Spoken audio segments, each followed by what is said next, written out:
Subscribe कीजिए मेरे YouTube channel Sobia ji health and beauty tips को और बेल आइकन पर क्लिक करें हमारी लेटेस्ट वीडियो सबसे पहले देखने के लिए।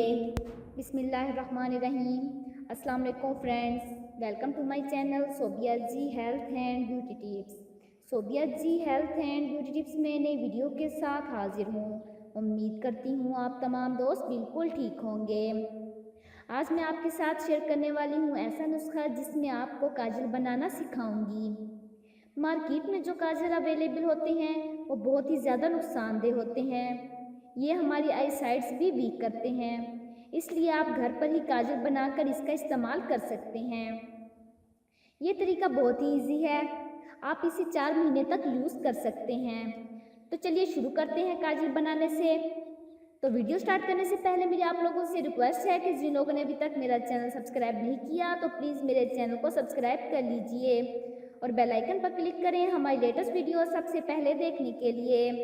तो चलते हैं आज के नुस्खे की जानिब। इसके लिए आपको चाहिए 1 कौली घी की, यानी 10 चम्मच हों। पत्ती बनाने के लिए हमें थोड़ा सा कॉटन चाहिए, 1 अदद चाहिए दिया, एक चाहिए हमें प्लेट।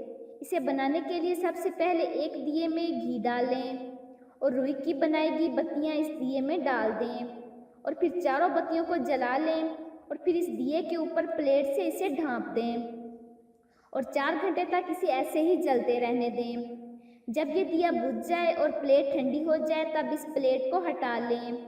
आप देखेंगे कि इस प्लेट पर हमारा काजल इकट्ठा हो गया है। अब इस पेस्ट के ऊपर 1 चम्मच घी डालिए। अब काजल और घी को एक साथ चम्मच की मदद से हिला लीजिएगा। अब इस काजल को किसी डब्बे में डालकर महफूज कर लें और फिर ब्रश की मदद से इसे अपनी आइज़ पर लगा लें। तो चलते हैं आज के मैसेज की जानिब। अच्छे इंसान की सबसे पहली और सबसे आखिरी निशानी ये है कि वो इन लोगों की भी इज्जत करता है जिससे उसे किसी किस्म के फ़ायदे या मुफाद की तवक्का नहीं होती। तो जिन लोगों को मेरी ये वीडियो पसंद आई है तो प्लीज़ इसे लाइक कीजिएगा, अपने दोस्तों के साथ शेयर कीजिएगा और मेरे चैनल को सब्सक्राइब कीजिएगा। Thanks for watching.